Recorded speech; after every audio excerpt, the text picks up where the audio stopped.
안녕하세요. 성형외과 전문의 반재상입니다. 오늘 방송된 MBC 나를 살리는 1교시 방송을 보셨나요? 방송에서 아나운서가 되기를 희망하는 분들의 외모 고민을 우리가 나눠보는 시간을 가져봤는데요. 흔히 아나운서상, 면접에서 정말 프리패스하는 상, 이런 얼굴들의 특징이 뭘까요? 인상이 좋고, 그 다음에 뭔가 믿음감을 주고 깨끗해 보이고, 그 다음 뭔가 스마트해 보이고, 이런 거를 떠올리는 분들이 계시죠? 이분들이 어떤 이미지인지, 왜 좋은 인상을 가지고 있는지 하나하나 좀 알아보는 그런 시간을 갖도록 하겠습니다.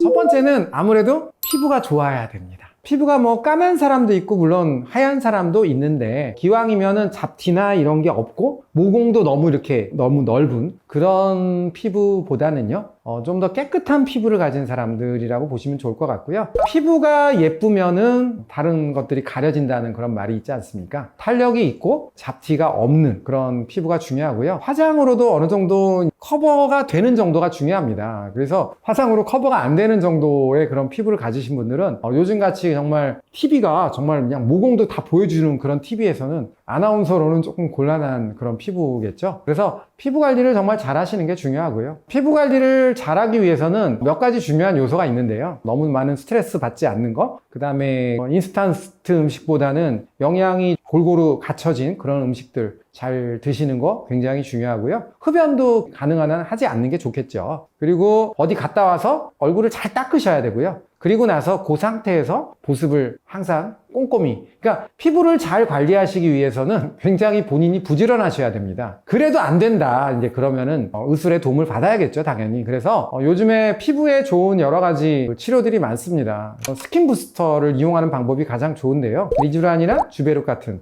그런 여러 가지 대표적인 스킨 부스터라고 할 수 있죠. 두 번째 치료 방법은 여러 가지 레이저 치료들, 이런 치료를 통해서 또 관리를 받으시면 아무래도 노화도 적게 오고 또 피부도 좀 매끈한 도자기 같은 그런 피부를 가질 수가 있기 때문에 아나운서 같은 그런 피부를 가질 수가 있겠죠. 자, 그 다음에 뚜렷하고 맑은 눈입니다. 간단하게 눈을 좀 개슴츠레하게 뜨는 분들, 이런 경우는 좀 곤란하겠죠. 그게 대표적으로 안검하수라고 볼 수가 있고요. 이런 분들은 내가 그런 눈을 가지고 있는데 아나운서가 되고 싶다, 그러면 당연히 신뢰성에 문제가 좀 생깁니다. 그래서 이런 거는 수술을 통해서 간단하게 눈 뜨는 근육을 조금 교정하는 그런 수술을 통해서 눈을 좀 더 또렷하게 만드는 것이 굉장히 중요합니다. 꼭 쌍꺼풀이 있다 없다 이런 것이 중요한 건 아닌 것 같고요. 눈을 좀 또렷하게 뜰 수 있고 눈을 뜨는 근육에 힘이 좋으신 분들, 이런 분들, 그리고 조금 눈동자나 이런 부분들이 좀 더 또렷하고 신뢰감을 줄 수 있는 그러한 인상을 가진 분들이 굉장히 중요하다고 저는 말씀드릴 수 있습니다. 세 번째는 코입니다. 코. 남자 코하고 여자 코가 조금 다를 수 있죠. 그런데 저는 개인적으로 높이가 좀 있어야 된다라고 생각을 하고요. 얼굴하고 좀 어울리는 그런 비율을 가진 코. 예를 들면 얼굴을 우리가 보통 3등분을 했을 때 정확히 얼굴의 3분의 1에 해당하는 그런 정도의 길이의 코를 갖는 게 굉장히 중요하고, 또 코가 반듯한 게 굉장히 중요합니다.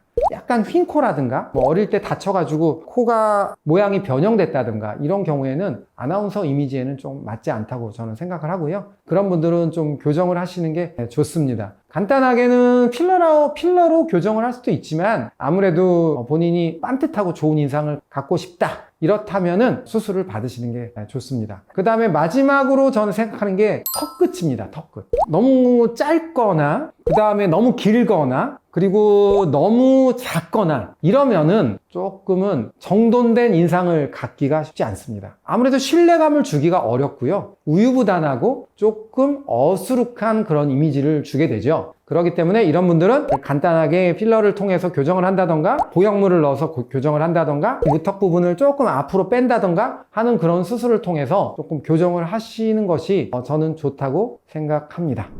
우리가 흔히 말하는 모델이나 배우는 개성이 있는 얼굴이면 괜찮을 수 있어요. 그런데 아나운서 같은 경우는 얼굴이 비율이 잘 맞으셔야 되고요. 정돈이 되어 있어야 됩니다. 그렇기 때문에 어떻게 보면 외모가 더 어렵죠. 이런 것들이 성형수술로 만들어질 수 있는 부분도 있지만 어느 정도는 타고난 부분이 있으셔야 되고, 타고난 부분이 있으면 저희가 의술의 힘을 빌려서 이런 얼굴들을 만드는데 조금 도움을 드릴 수가 있기 때문에 오늘 이 이 부분에 대해서 말씀을 드렸고요. 제가 오늘 말씀드린 내용들이 도움이 되기를 바라면서 이상 성형외과 전문의 관재상이었습니다. 감사합니다.